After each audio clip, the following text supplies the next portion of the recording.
Hey mental workers, you're listening to the Mental Work Podcast, the podcast about working in mental health for early career mental health workers. As always, I'm your host, Bronwyn Milkins, and today we are talking about what it means to be a psychologist and how lived experience, non-traditional roles, and human rights frameworks challenge the profession to do better.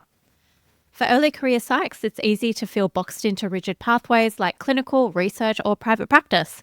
But in this episode, we're going to explore what it means to work in services outside traditional psychology roles and why our profession needs to engage more critically with privilege, human rights, and power.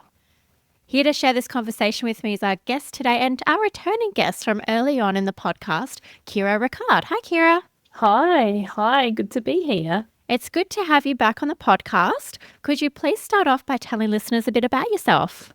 Yeah, absolutely. Now, quite often on professional podcasts, people introduce themselves by talking about their profession or their qualifications. But I thought I might actually start by sharing some of my story as a human who also happens to work in this space. Beautiful. So when I was 15, I decided I wanted to become a psychologist. I told a friend of mine from high school whose immediate response was, "Ceara, don't you dare. You would be a terrible psychologist. You've never been through anything. You wouldn't have the faintest idea about how to help someone." And my response to that internally was essentially, what? Because my friend didn't know it, but I'd actually been through quite a bit in my life. I have a pretty significant trauma history growing up. And I've had lots of other things. And of course, I was neurodivergent, never realized. So bullying, exclusion, my adverse childhood experiences score. My ACE score is quite high. However, I'd never told my friend about the things I'd experienced. I'd never told really anyone, actually, about the things I'd experienced. I didn't feel safe enough. So I took what my friend said, mentally dismissed it. I continued on focusing on getting a really high ATAR score so I could get into university. Fast forward to university, and I spent much of my time at university receiving therapy for things that I struggled with while studying subjects like abnormal psychology, where I learned all about how abnormal and broken I was. And that was actually quite painful and confronting. There was a feeling that we as psychologists or future psychologists we're all mentally healthy and well, and we do therapy to people and we examine people because we're scientists. And there was often this sort of sense of underlying judgment with that and a bit of a separation between us and them. And I found that really difficult as a young student. But I also thought it was quite ridiculous because I just saw us, all of us as humans. And that attitude stayed with me. And over time, it took a long time for me to get my psychologist registration. Part of my experience is growing up in poverty, so really significant socioeconomic disadvantage from a rural area, which meant that affording to study was difficult. So when I finished honours, I couldn't afford to go and do a master's program. I had people to support. I had to work to survive. And I certainly wouldn't have been able to balance full-time work. And at the time, there were only 2-year master's programs. So it actually took me 9 years after honours to start the next step towards general registration. During that time, I'd actually already built a really amazing career and found my passion in the NGO and community services space, providing mental services for people who were really struggling. And so for me, when I became a psychologist, it made no difference to my day-to-day work other than the fact that if I made a diagnosis, it would be accepted and it gave me additional professional privileges. But in terms of my fundamental approach to humans, that foundation actually came from my lived experience, which I am a psychologist, so I also look at evidence and research. And my foundational approach to being with other humans is solidly evidence-based as well. So, fast forward to now, and I've been a psychologist for a good few years. I'm a board-approved supervisor, and I work in a leadership role with a very large non-government organisation. Wow, there's a lot to that. What a story. And I'm sure that there's more to that as well. But thank you for sharing what you have shared. I wanted to expand a bit further on lived experience if I could. I was really struck by you saying that it felt as you were studying that there was us and them, when really, from your perspective, it was like there's just us and we're in it together. How has this shaped your understanding of being a psychologist, like what our role is? I don't know if that's the right question, but I guess your thoughts on lived experience and our roles. Yeah, absolutely. I think for me, it's informed how I approach people from beginning to end if I'm supporting someone. So it affects the language that I tend to use. So I don't generally call people I support patients unless that's what they want to be called. I usually just call them people, or in youth mental health, young people, or families. I don't use a lot of professional speak, even though I'm well aware of the language. When I'm engaging with someone, I tend to put the relationship first.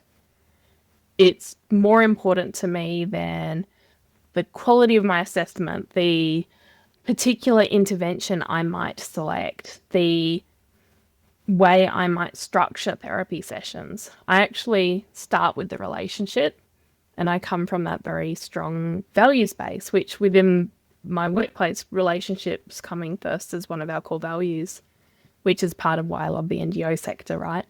It also means that I feel an ethical obligation to hold my own lived experience safely and appropriately and carefully when I'm working with other people. So part of my scope of practice as a psychologist is actually having what's called lived expertise.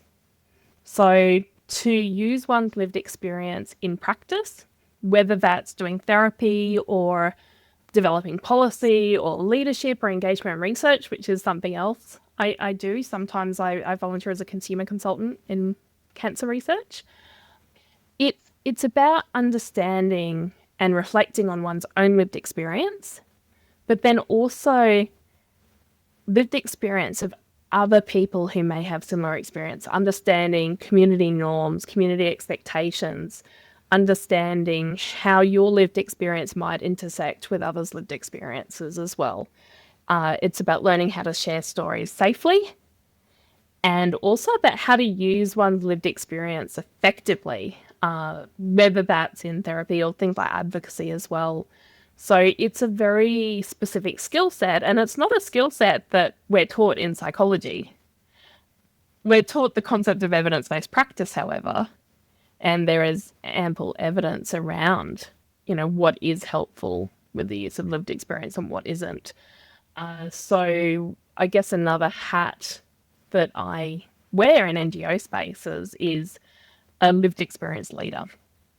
I am wondering, because I feel like with the traditional air quote training as psychologists, it's encouraged to disavow the lived experience part of ourselves. And I guess I use the word disavow quite deliberately because I do feel like we're encouraged to cut off that part of ourselves. Whereas from you, you've embraced this part of yourself. And I just wondered, have you encountered difficulties in challenging that tradition, and how have you done that? Yeah, that is a huge question. Goodness. Yeah, I do ask the difficult ones. Yeah, there's lots of difficulties with it. So where do I start? So I'll explain some of it with another story because I like to think in stories.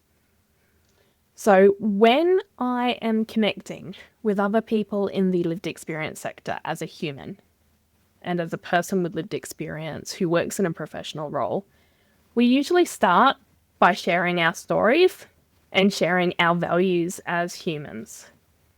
It's quite jarring to engage in the level of code switching required to communicate in psychology spaces about lived experience. In psychology spaces, there's a very strong culture of sharing your registration type, your years of experience, where you might work in clinical practice. It can feel a little bit like, sharing your qualifications at 10 paces, right? And it can feel a little bit hierarchical. So for me, I'm a psychologist with general registration. I have extensive clinical experience. I've had lots of clinical supervision. I've been a clinician. I know where I fit in the hierarchy, but we kind of invent. It's not really a real thing, but it's powerful within psychology. And I think within psychology, part of the unspoken hierarchy is psychologists with higher levels of qualifications are seen as, air quote, better than psychologists with other qualifications.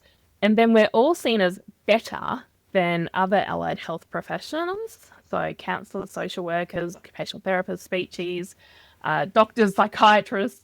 So we tend to see ourselves as better sometimes than other professions. And then right down at the bottom of the list, we have seeing ourselves as better than, say, peer workers and better than the people that we serve. And I do use better as a term quite intentionally. You could replace it with stronger, more educated, more authoritative, more knowledgeable, more skilled. But I think it boils down to this idea that, we separate ourselves from our humanity. And I think it's a long-standing cultural concern, and not just in psychology. It's present across the healthcare sector. Yeah. We're certainly not unique, but it's something that really strikes me, particularly for psychology, where we know that if we are working as therapists, the mechanism through which we work is relationship.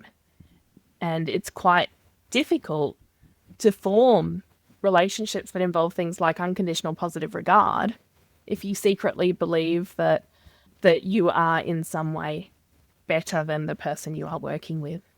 Totally, absolutely. What I'm hearing is that a value of yours is that you don't see people as this hierarchical difference between them. You see us all as on the same level. Is that right? Yes, broadly. Yeah. I have my own internal biases as well, of course. So I spend a lot of time also challenging myself and noticing if judgments are popping up, because we're humans, we judge. That's how we ensure that we can be safe. So it's not that I'm free of judgment and running around singing Kumbaya at all times. I try to challenge those judgments in myself. Yeah. Though. And I'm wondering if, your extensive experience, like you said, it took you 10, 11 years from honours to, I guess, gaining that general registration. And you worked that time in NGOs predominantly. Has working in that space influenced how you perceive yourself as a person with lived experience and the relationship between that and your clinical or psychological work? Enormously. Especially considering the first 6 years of my career after university was in a publicly listed company where lived experience wasn't really thought of or mentioned. So I moved from that to the NGO space and immediately had the greatest culture shock of my life. The organisation's values driven. We had peer workers on our team 12 years ago, which in peer work history, that was quite wow, new. That's super early. Yeah. And we had a very clear vision about how we support each other, how we support the workplace. So it was quite strange coming from this very KPI driven, numbers in, numbers out, this many people return to work, etc., to working in the NGO space where we absolutely measure outcomes, but the measures are more psychosocial. Like, does this person feel their life is better? Have they achieved the goals that matter to them as opposed to the goals that we might have imposed? I also found, though, that my workplace, Life Without Barriers, has really great policy around supporting employees with lived experience. We have a lived experience strategy. We have a National Lived Experience Work Group for our mental health services, which I'm lucky enough to be able to chair. We've got co-designed workforce development policy guidelines that myself and our work group drafted together. So there's a lot of these things that involve active seeking out of lived experience. We design services by bringing people in who we have supported and seeking their active participation in not just surface level, satisfaction measures, but actually digging down with them into what is actually helpful and what do we need to do well and what do we need to change. I think there's really close alignment in that approach to work with feedback-informed therapy. So if you look at Scott Miller's work and his colleagues and use of things like the ORS and SRS, which both measures are designed for clinicians, so many of our services are not clinical in nature, some are, some aren't. But those are the types of things we focus on. Are we helping our people's lives better? And we tend to rely on the person to tell us rather than making too many judgments ourselves. I want to come back to power in a moment, because as soon as you say all these things, I'm like, oh, it just sounds like it's a great sharing of power and recognition of power and correcting the historical imbalances that have been there. But I wanted to ask you a bit first more about working in an NGO, because it is, I guess, like with psychologists, working in NGOs is not typically what we're told that we should work in.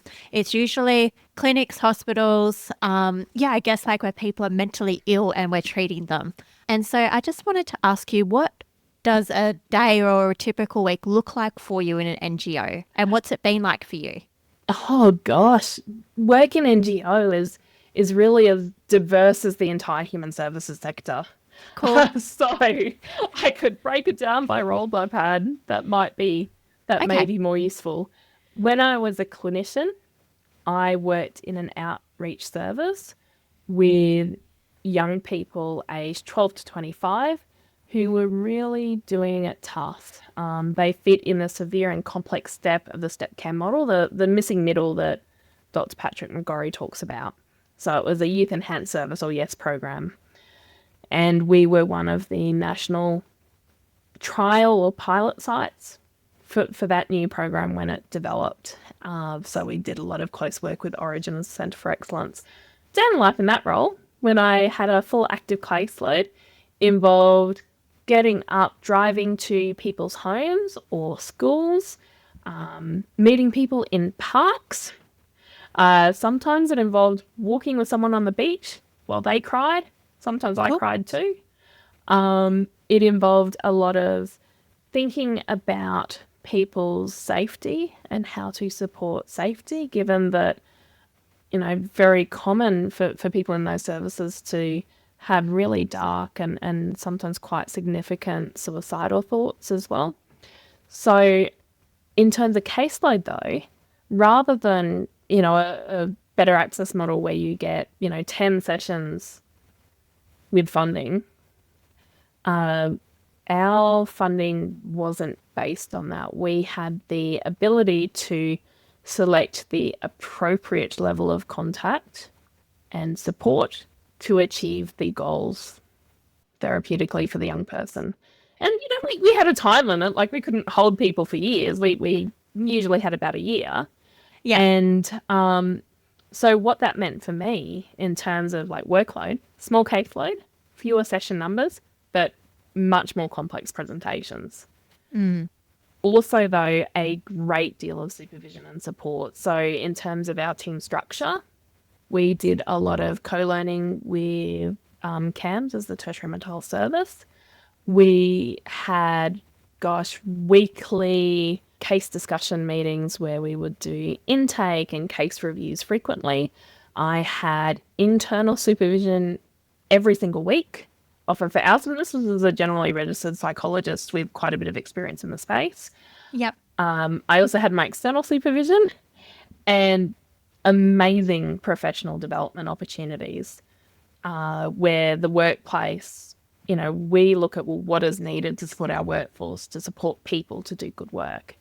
So that meant being supported to attend conferences or to get kind of chunky trainings that certainly in private practice and contractor spaces, you have to stump up the money yourself. I'd be supported to, go and do a full DBT accreditation, or to go and learn about family therapy for weeks worth of workshops with practice and role play, or to learn the DNAV model. So, there's a lot of benefits, but it's also quite, sometimes quite complex work, because you are essentially working in that role with people who might describe themselves as being stuck in a really deep, dark hole and they don't know how to get out. And they need someone who can go into the hole with them and be next to them as they try to struggle their way out into the light. Yeah. So quite involved work, emotionally heavy work. I'm interested in how your roles have changed over time. In particular, I'm interested in the variety in the role, because I think that is something that a lot of early career psychs look for as they progress in their career. They may find that doing one-to-one sessions, like, they just crave some variety. And I think you've been able to achieve that in your roles. Could you tell us a bit about it? Absolutely. So I've been in a position where I've done a lot of project work over the years, even when I was working as a clinician or just doing frontline work or team leading. When there were projects that arise, given I work in a really big NGO, there's often extra things that I could get involved in. So, for example, I might meet with a colleague to brainstorm a service that we might develop so we could put in a grant to provide the service, and then get to learn all about how to write a good tender and how to design a service. It might be that we've won a service, and I've done quite a lot of service development and implementation over the years, where, what tends to happen in the non-government space is organisations are awarded funding contracts and then they have to implement the funding contract. Yeah, they have to do the thing that they said they would do. Yeah. Exactly. It's like, sometimes what that can mean, and for me, it's been really interesting timing, because I have health struggles that, of course, mean that sometimes I've not actually been up to going out to work clinically. So if I've needed a break, there's always been project work to keep me busy.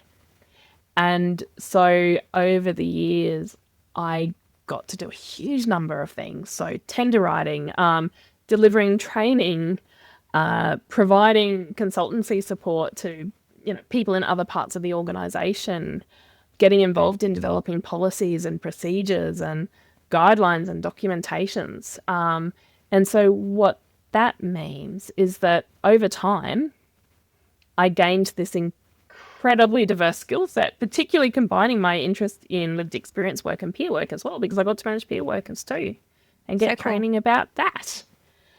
So in 2020, when I developed cancer and decided it was time to essentially pull the pin on doing really intensive therapeutic outreach work with young people who often experienced a lot of trauma, all I had to do to land myself in another NGO role was to just pick up the phone, talk to a colleague and say, I'm ready to come back to work now. What have you got for me? And that meant that I was immediately offered a role doing quality assurance work, because the person in that role is someone that I'd worked with on tenders. They knew my skill set really well, and they knew that I'd be quite good at that.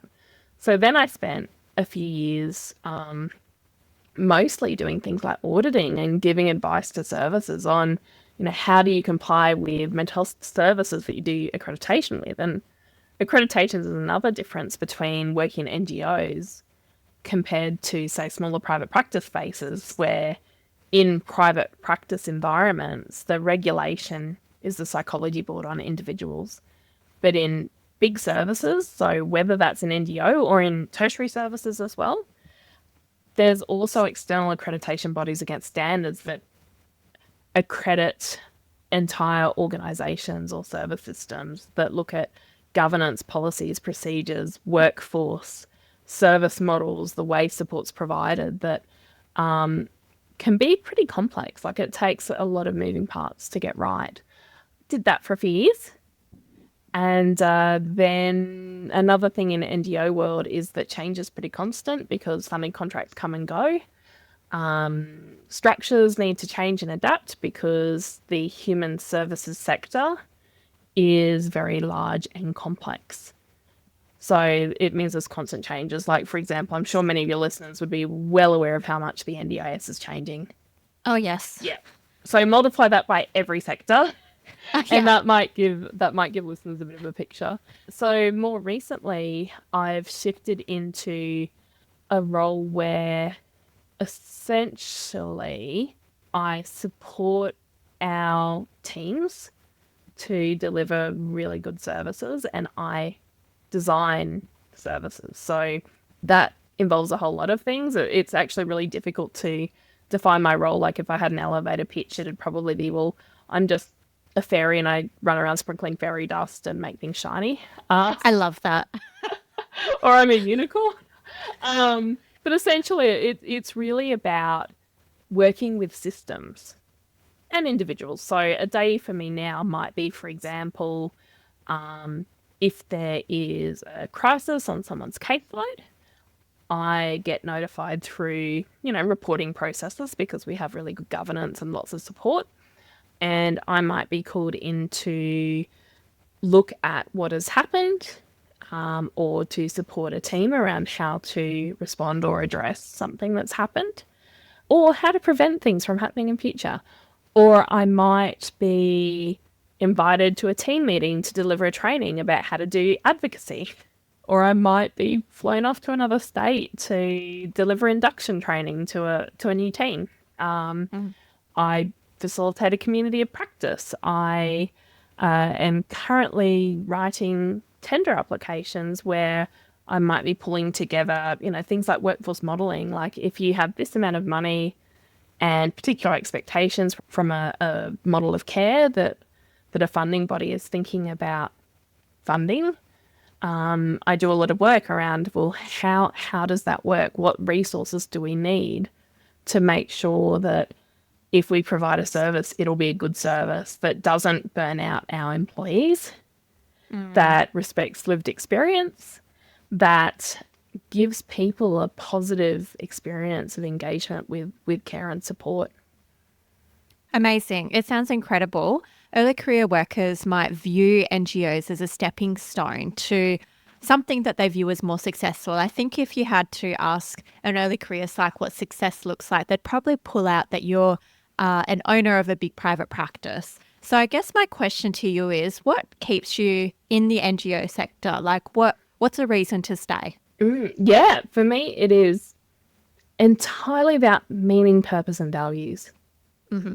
So what I would suggest for people early in career, and really anyone, because I think it's just good advice all around, think about what matters to you and then do the things to enact the things that matter to you. So make them matter. So for me, I'm not particularly driven by ideas of financial success. I mean, obviously I like to be able to afford to live. That, we live in capitalism, of course. But for me, I don't really define success in financial terms because I see my worth as infinite. So when I hear, for example, ideas of, we'll charge your worth or make millions of dollars and that's how you're worthy, I'm like, well, excuse me, I'm worth far more than that because my worth's infinite. And so that doesn't even come into the equation. So I think about what legacy I want to leave. Listeners who heard the last episode I was in learned about how I have metastatic breast cancer, which is ultimately a terminal illness. So I'm going well, but I won't be here forever. So I think about, that really classic question from acceptance and commitment therapy of, well, what would someone say at your eulogy? And I don't really want people to say that I ran a successful large business with high turnover that was really profitable. I would rather people reflect on the human connections we made or think about the things that I've done that might have helped to make their lives better or the world a better place. And don't get me wrong, you can do that through running a successful private practice. And, those two things are absolutely not incompatible. Like I know incredible private practice owners who have absolutely very shared values. But it's really for me about recognizing that there's more than one way to be successful. For some of us, like, as well, not everyone likes the idea of working business. Like, I'd be terrible. Like, if I ran a full-time private practice, I'd be terrible at making sure I stayed sustainable. I know what to do, given, I plan workforces and services that are worth millions of dollars for a living. But it's also not something I enjoy. So I also think about what brings me joy as well. So That's really beautiful. yeah. And the other thing I'm thinking about, like, I see a lot of students and graduates thinking about master's applications, and they really, really want to be a psychologist as soon as possible. And what I notice is a lot of people put pressure on themselves to apply and get in really quickly, and will this job help me, and will that job help me? And for me, I can understand why, because I remember the pressure as well. There was a lot of pressure to achieve no matter what the personal cost. And I would encourage people on the journey to challenge that a little bit and maybe think about where that's coming from and if it's worth it. Like, nothing's really worth our well-being.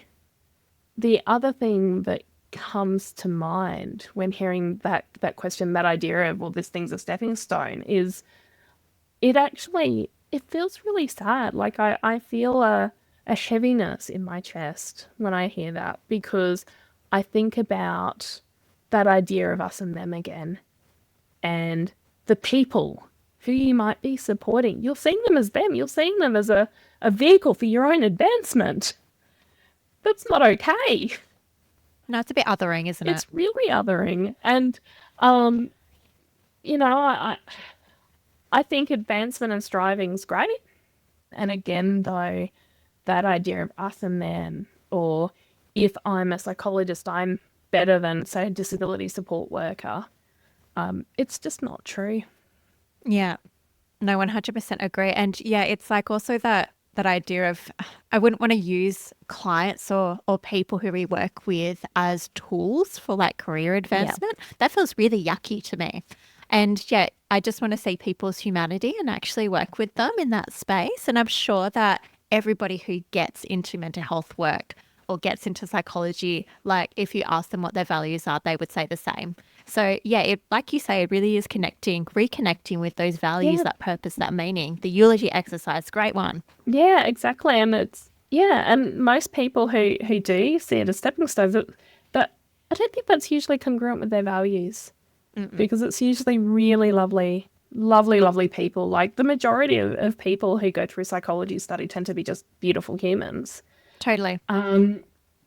But there is so much pressure to achieve, and there's so much perfectionism within psychology and I think across health as well. But it's something, I think, to be resisted. I agree.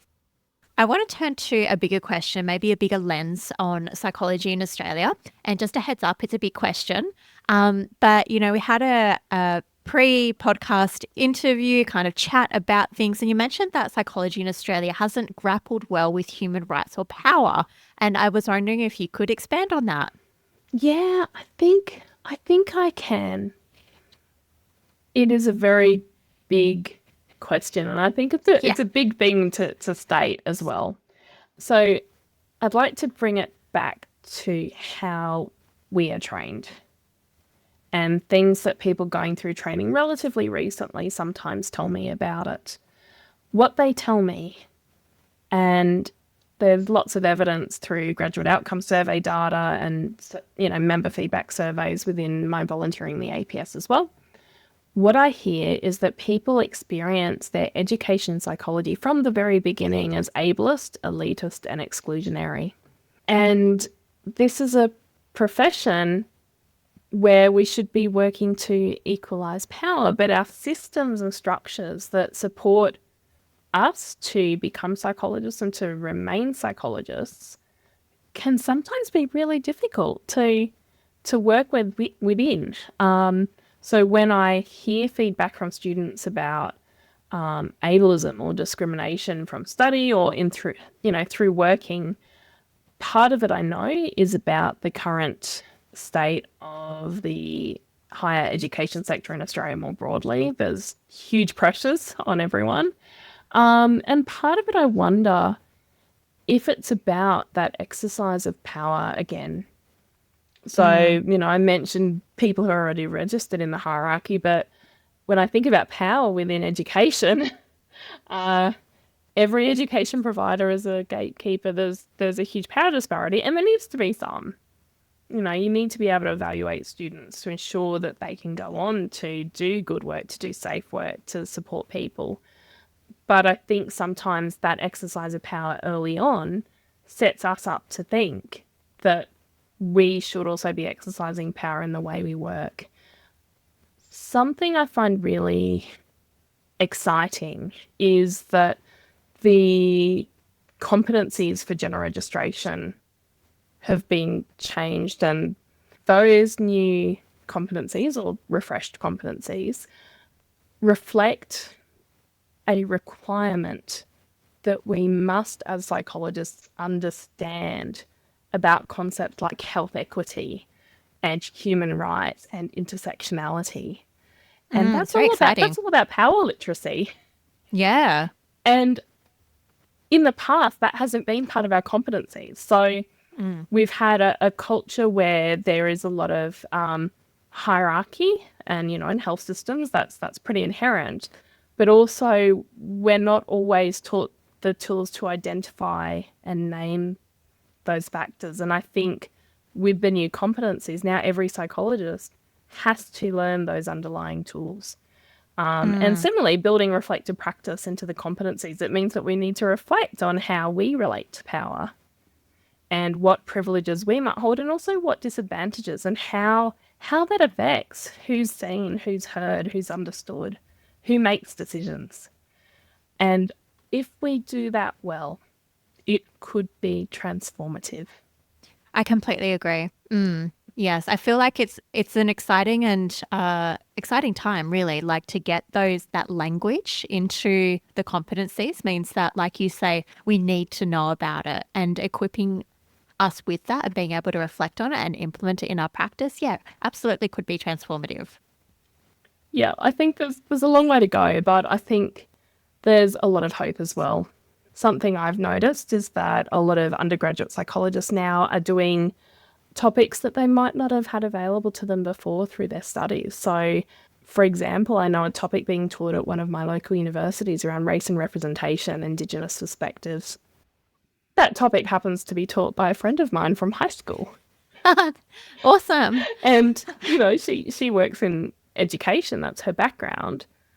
But through, I guess, part of universities thinking about how to ensure that people are getting exposed to those new competencies fairly early on, given the Australian Psychology Accreditation Council standards are in the process of being updated to reflect them as well. I think that it gives room for more creativity, and I think it also gives room for more collaboration with other disciplines too, which, that's certainly always been present in psychology training, particularly in undergraduate through to honours. But I think there's probably a greater impetus and a greater awareness, or I would think there would be, that, hey, this is actually psychology too. Yeah, in that impetus, I guess I wonder how we will grapple with that, with the tension, because what I see is like collaboration, I think, can be threatening to some people. And they're like, if we collaborate, they're going to muscle in on our territory, or things like that, those kinds of thoughts. What are your thoughts on the idea that, like, we're transitioning to hopefully these less ableist, these less classist, more inclusive practices, but about that tension as well? Yeah, I don't think the tension's ever going to go away. Yeah, fair. I think it can be really tough to navigate. Like, that's the space that I've lived in. And, as a psychologist with lived experience of mental illness, of lived experience of disability, of lived experience of terminal illness, of poverty, of being in a rural environment, among other, of being neurodivergent and more, it's really tricky, because the way to address it, to collaborate, really requires ensuring that But people who haven't traditionally held power share power. And that is very, very difficult, particularly when systems have enforced structures of power for a really long time. I think what it comes down to ultimately is about building relationships and about finding the commonalities that we all share, the values that we all share, the things that matter, and being able to find those common threads of connection. And I think if we do that, it can work. And sometimes it's really hard. And sometimes it means that there'll be challenging conversations, or sometimes it can mean that ultimately systems and regulatory bodies have to step in with a bit of a stick to say, well, no, actually you need to. You need to co-design. You need to collaborate. And if you don't, there will be very negative consequences. I think that generally for a system to change, from an advocacy perspective, change is most likely when there's internal pressures. So within psychology, that's psychologists saying, well, we want to be included. We want diversity in our profession. We don't want diversity to mean what endorsements people hold. We're talking about human population diversity. We want a diversity of training too. Yeah. But it's also, so that's kind of a form of internal pressure. And then external pressure is around, what other external forces might be brought to bear that then influence how the profession is shaped. So the competencies are one, but also in mental service provision in large NGOs now, we have new accreditation standards which require explicit co-design in our processes. So, for psychologists working in larger organisations, there's a lot of socialisation and a lot of training and a lot of impetus for that to happen, because if you are not accredited, you do not get to provide services that are funded by quite a variety of funding bodies in the country. So, I think it's tough, and sometimes it can mean having to figure out how to tell your story in a way that is as influential as possible. So for me, when I'm doing advocacy, I look to figure out what is important to the person or body that I'm advocating to. What are their priorities? What are the hooks that I might use, right? Yes. And then I will draw on that knowledge in shaping whatever advocacy response I give. So if I were, for example, talking about wanting to co-design something with a really conservative body, within or outside of psychology, but there's lots of conservative bodies with systems, and they, and there might be pushback around, well, oh, this seems risky because it's new and we haven't done it before, and how would we do it? And it just seems all too hard. If I know that a body is very risk adverse, then I might, for example, highlight the risk of not acting. If I know that someone is particularly caring about a particular issue because of values that they hold, I might think about how a change in position could actually be more congruent with their values. And then I speak to it.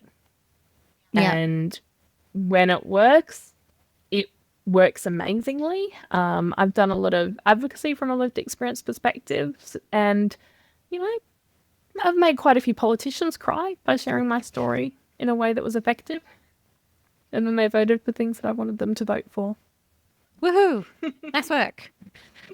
But it's tough, and it also requires a layer of vulnerability as well, particularly if you're sharing lived experience. Like, we know that people generally respond better when, rather than adopting, say, a position of, well, I know this because I'm really qualified and there's all this evidence, people actually respond better to the use of story.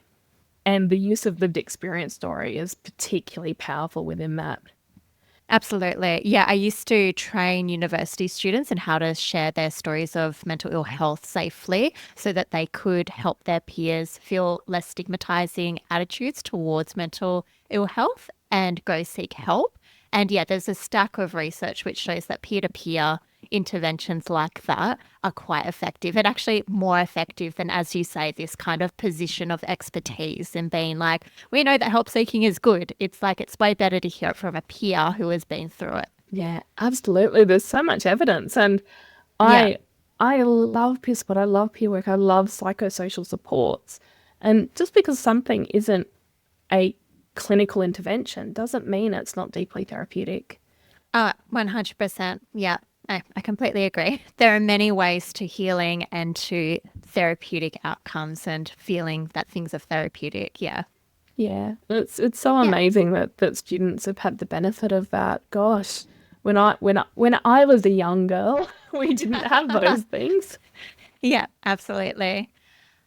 Ceara, this has been a really insightful conversation. I've learned a lot from hearing your stories and from listening to you, and just a lot of good insights. And it's been a real privilege to learn about your roles in NGOs as well. Is there anything that I haven't asked you which you wanted to talk more about today?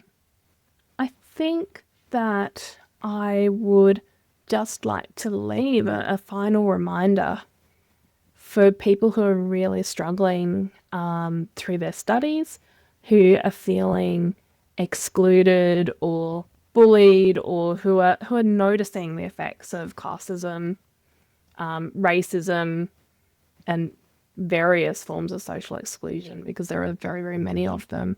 I want you to know that you're not alone. There are those of us who are that little bit, potentially further along the journey, who have experienced similar things, and we're fighting for you. That's awesome. Yeah, and it's definitely true. I do see a lot of fight and a lot of spirit in people who really want the best outcomes for early career folks and students. And yeah, I think that, there are people on your side. So thank you for sharing that, Ceara. It's been a pleasure to speak with you. If listeners want to learn more about you or get in touch or do supervision with you, where can they find you? Oh gosh, I'm really easily found. You can search my name on LinkedIn. I have a unique enough name that I'll pop up immediately. Yep. I have a website, which is just ceararickard.com.au, because it's easier to find my name than anything else. I am on various parts of psychology social media. I'm also the chair of the APS Division of Early Career Committee, where we advocate, part of being that sort of internal pressure to advocate for change and to try to shape what the APS does. I'm also available via even honestly just Facebook's fine too. Just find me, awesome. Find a way to contact me, and there's so many. Just reach out to me on any of them. Amazing. Well, I'll make sure I put the LinkedIn one definitely, and then I'll leave the others for people to Google, and I'm sure they will find you. Thanks again, Ceara, for coming on the podcast. No worries. Thank you so much for having me. It's been such a delight. Awesome. Listeners, if you enjoyed this conversation, make sure you do share it with somebody else. Pop it in their ear. It's the best way to get podcasts out there. That's a wrap. Thanks for listening to Mental Work. I'm Bronwyn Milkins. Have a good one and catch you next time. Bye.